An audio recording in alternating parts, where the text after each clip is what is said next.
Number 10. Belle de Jour.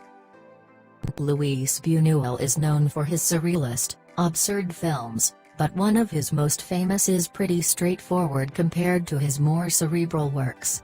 Catherine Deneuve plays a beautiful young housewife, who remains unsatisfied in her marriage despite her devotion to her husband. So she does what any clever, enterprising woman would do: she becomes a prostitute during the day, fulfilling her deep sexual desires working in a high-end Parisian brothel. Number 9. Fat Girl, 2011. This film revolves around a 12-year-old overweight girl who lives in the shadow of her beautiful older sister. The ever-observant girl watches on, as her sister's innocence is stripped away, when she becomes prey to a conniving Italian law student. Number 8. The Dreamers. Matthew is an American studying in Paris during the tumultuous spring of 1968. There he meets a French brother and sister duo, Theo and Isabelle, who share a love of cinema and debauchery. The three begin a complex friendship that borders on taboo when the three push the boundaries of desire. Number 7. Blue is the Warmest Color. Abdelatif Kekash's acclaimed romance finds two young French schoolgirls, Emma and Adele, falling in and out of love. It's a devastating love story, but one that features some shockingly graphic sex scenes for which its leads wore prosthetic genitals. Number 6. Love, 2015. Director Gaspar Noé is no stranger to provocation, but his art house sexual drama took full advantage of the technological marvels of 3D.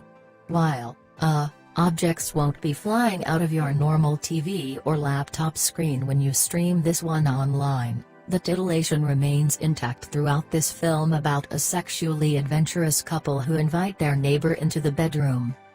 Number 5. Beaupère, 1981. You may not want to watch Bertrand Blier's Beaupère with a step-parent in the room. The film mirrors Nabokov's Lolita, 1955, in many aspects. Like Lolita, the incestuous relationship is by way of marriage, not by blood. After the death of her mother, 14-year-old Marion decides to continue living with her stepfather Remy, instead of moving in with her alcoholic father. A sexual relationship develops between the two. Something that might make you feel uncomfortable about this movie: Bess, only 15 when the film was made, appears naked. Her parents allowed it, believing she was in good hands. Number 4. Q, 2011. The film explicitly depicts scenes of sexuality, some of which are not simulated by the actors. The critics gave a generally negative opinion at the exit of the film, regretting in particular his amateurism and his pretension. Number 3. The Last Mistress, 2007. After notorious libertine Renaud de Marigny wins the hand of Hermann Gottard, the most marriageable young woman in all the French aristocracy, he breaks off a decade-long relationship with his mistress, Valine. When rumor of his affair with Valine reaches Hermann Gottard's family, her elderly grandmother confronts him and forces him to tell her the story of their love. Meanwhile, Valine may not accept rejection that easily. Number 2. The Names of Love, 2010. A young, extroverted left-wing activist who sleeps with her political opponents to convert them to her cause is successful until she meets her match. Number 1. Irreversible, 2002.